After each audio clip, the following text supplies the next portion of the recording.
Waalaikumsalam warahmatullahi wabarakatuh. Sebelumnya kami mahasiswa dari jurusan Manajemen Pendidikan Islam, Fakultas Tarbiyah dan Keguruan, Universitas Islam dan Konsultan Syariah Semarang.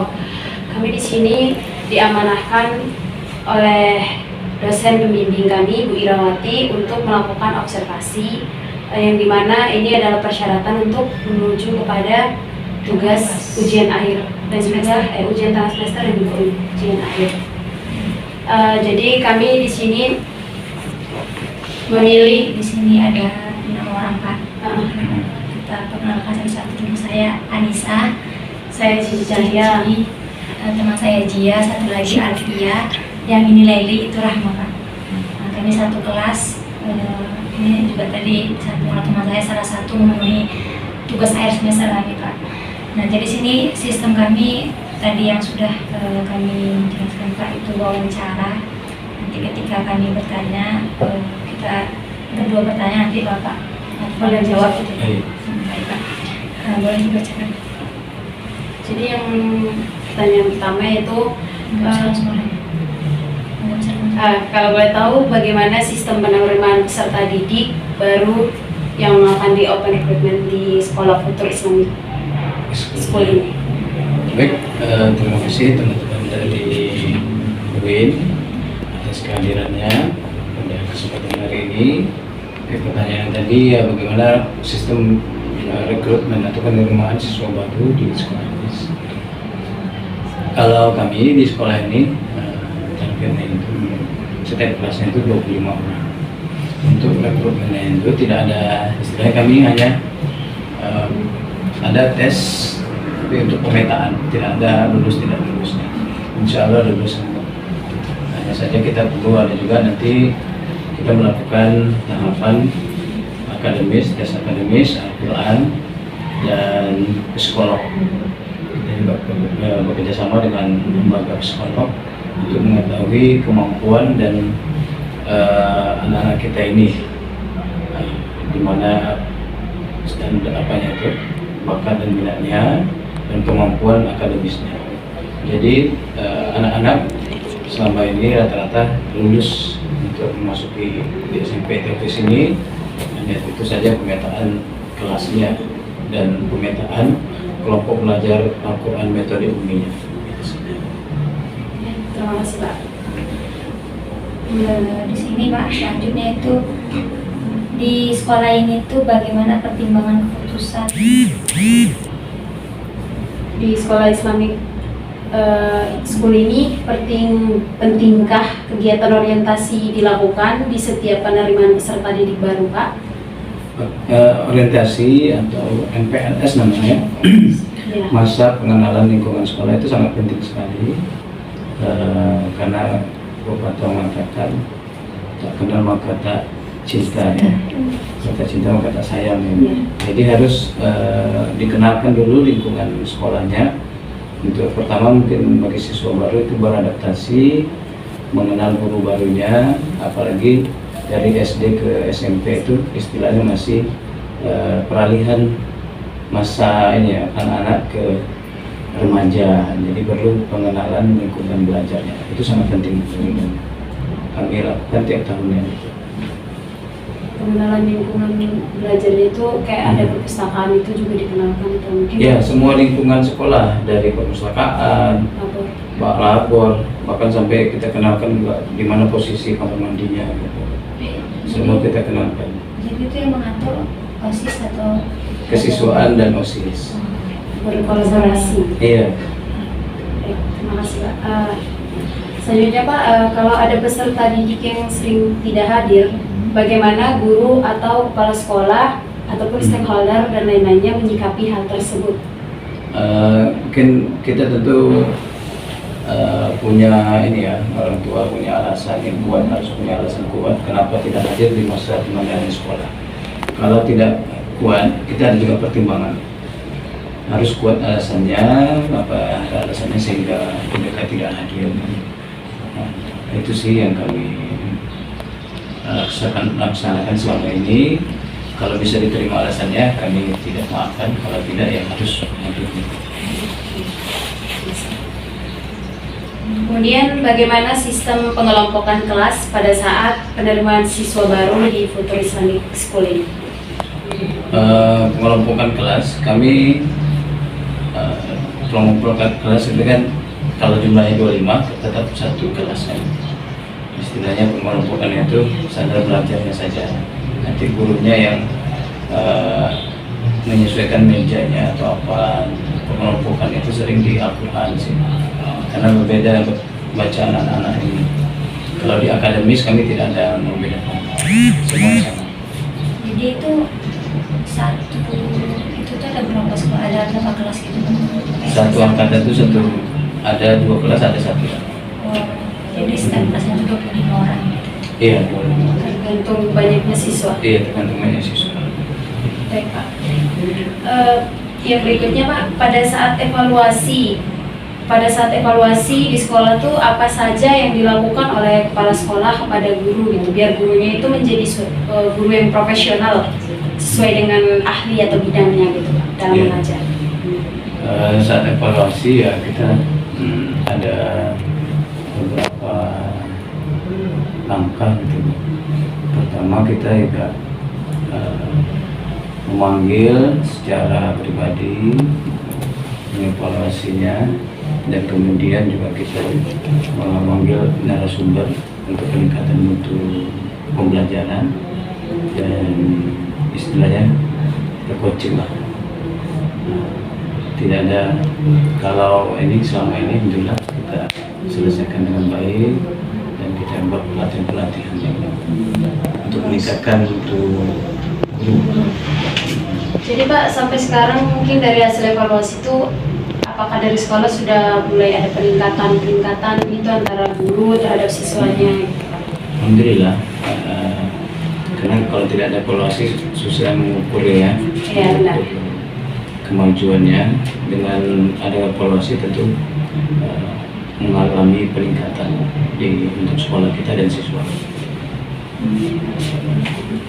Baik, terima kasih Pak. Kemudian, apakah Sekolah Futur Islamic School ini mempunyai standarisasi dalam menentukan naik dan tidak naiknya peserta didik? Kalau yang penting anak-anak kita ini mengikuti pembelajaran dengan baik, hadir dan menyelesaikan tugas-tugasnya, bisa istilahnya insya Allah naik kelas. Tidak ada anak kita yang tidak naik kelas. Yang penting anak kita ini disemangati terus. Kalau ada penilaian yang rendah, kita lakukan treatment atau langkah-langkah bagaimana bisa mengejar ketertinggalan. Karena memang anak-anak kita ini berbeda dalam cara belajarnya ya, bedanya juga. Tapi ya kita upayakan untuk bisa sampai ke KKM. Jadi kalau misalnya di sekolahnya ada kayak mutasi gitu Pak, atau di drop gitu, ada nggak gitu Pak? Kalau aturan dinas itu nggak ada yang anak yang dikeluarkan ya. Alhamdulillah, memang kalau ada masalah kita koordinasikan ke dinas bagaimana ini apa kasusnya. Itu alhamdulillah saat ini harapannya kita tidak bisa mengeluarkan anak. Kalau bisa diselesaikan dengan baik dengan langkah-langkah yang keluarkan atau apa, bisa insyaallah bagaimana caranya anak kita terpertahankan dan kita didik. Baik Pak, pertanyaan berikut, bagaimana peran kepala sekolah dalam memajukan sekolahnya dan meningkatkan pendidikan sekolah ini menurut Pak? Sebagai kepala sekolah tentu pertama menjadi teladan ya, menjadi contoh untuk guru-guru dan anak-anak dalam segi disiplin ataupun berpakaian bahkan. Itu yang memajukan sekolah dari kegiatan-kegiatan keagamaan, menjadi teladan dalam segala hal. Yang kedua yang menjadi sebagai kepala sekolah juga menjadi teman gitu ya, sahabat bagi anak-anak, guru-guru. Dan yang ketiga menjadi visioner. Bagaimana kepala sekolah memiliki ide dan pandangan ke depan untuk memajukan sekolah ini dengan berbagai program yang kita terapkan. Kemudian apa penyebab sehingga siswa atau peserta didik itu dimutasikan dalam sekolah tersebut? Mungkin ada alasannya, sahabat aja. Untuk saat ini kita belum ini ya, kalau memang pelanggaran yang besar kita juga ada sekarang menerapkan poin ya, tapi kita masih ada pertimbangan untuk mengeluarkan anak karena anak kan perlu mendapatkan pendidikan yang baik di sekolah kita, dan kalaupun ada nanti itu ya untuk pelanggaran yang sangat besar. Kalau dicontohkan ya tentu adalah sebelum itu, contohnya ya anak kita ini apalagi SMP misalnya kelas 9 sudah kalau ada gitu kan, mungkin berpacaran dan sudah melewati batas itu yang kita akan dievaluasi, dimutasi atau gimana. Kalau itu sih, tapi ya belum ada. Belum ada ya Pak. Insya Allah nggak ada. Jadi ini Pak, selanjutnya Pak, bagaimana penerapan kedisiplinan di sekolah ini? Untuk penerapan disiplin di sekolah ini ya, pertama tadi kita punya tata tertib, panduan dan buku agenda yang di dalamnya ada tata tertib sekolah untuk bisa diterapkan pada anak-anak, dan guru-guru juga menjadi contoh serta menegur anak-anak kita bila ada pelanggaran. Kalau kayak seragam itu Pak, Kalau seragam ya ditegur, ada poinnya. Kita ada poin kalau anak itu tidak menggunakan seragam, itu ada 3 poin, 3 poin. karena itu kayak peneguran gitu ya Pak. Maksudnya kalau tidak menggunakan baju seragam mendapatkan poin 3. Oh gitu. Poin 3 poin. Berarti Poin penerapannya itu sesuai dengan poinnya gitu. Iya. Bila makan berdiri dan 2 poin. Tidak menggunakan seragam hari itu 3 poin. Sesuai dengan penentuan. Iya, ada poin standarnya. Kalau kayak hukumannya gitu gimana Pak? Kalau hukuman biasanya kami bekerja surat. Per orang. Iya, misalnya tetap dapat poin, kita tetap mengerjakan atau menyerang rumah. Baik, Pak. Kemudian yang di sini penerapan di kode etik itu seperti apa Pak? Kode etik disiplin apa? Ya, kedisiplinan sesuai dengan apa yang diterapkan. Penerapannya juga berjalan lancar ya, melalui kesiswaan dulu dan guru-guru yang ada jenjangnya, dan OSIS juga membantu dalam penerapan disiplinan. Baik, Pak. Kemudian tata tertib sekolah gitu Pak, gimana bisa berikan seperti apa tata tertib sekolah di Futur Islamic School ini? Gimana nih? Tata tertib yang ada di sekolah Futur Islamic School ini Pak. Tata tertib itu banyak ya. Tata tertib di masjid, di sekolah, di kantin, maupun di kelas. Kalau di masjid ya datang 10 menit sebelum azan, mengikuti sholat jamaah dengan tenang dan serta tidak meninggalkan sebelum kita berdoa. Kalau di kantin budaya antri saat berbelanja. Kalau di kelas tidak membawa makanan dan minuman. Kalau minuman boleh, bisa membawa botol ya, masing-masing. Kalau makanan tidak boleh. Tidak boleh ribut, harus saling menyayangi, harus kompak di dalam kelas. Kalau di lingkungan umum tidak boleh mengeluarkan baju, harus menggunakan ikat pinggang, harus pakai yang kaos kaki wanita semuanya. Jilbab sesuai standar sekolah, memakai sepatu itu sih tertentu. Seperti di masjid ada juga Pak. Ya masjid, kantin, kelas, dan umum di luar di lapangan. Jadi jika tata tertib itu dilanggar oleh beberapa siswa, konsekuensi yang didapatkan siswa tersebut seperti apa Pak? Ada teguran, Dikurangkan poinnya dan juga ditegur. ya, dikasih poin dan dapat teguran.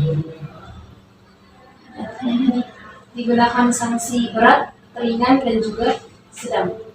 Kami ringan.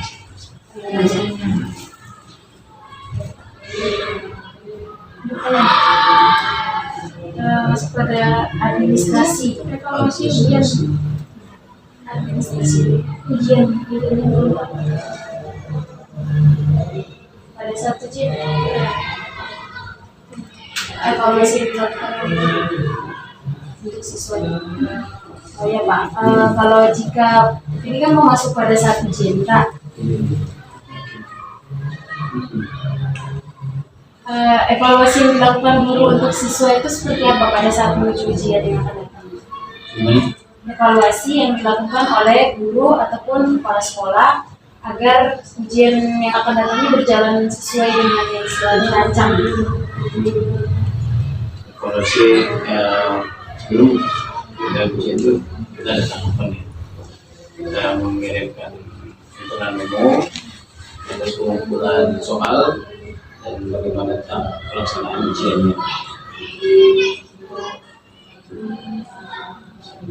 Baik, terima kasih Pak. Mungkin Bapak ada Ada cukup ya. tentang administrasi sih Pak.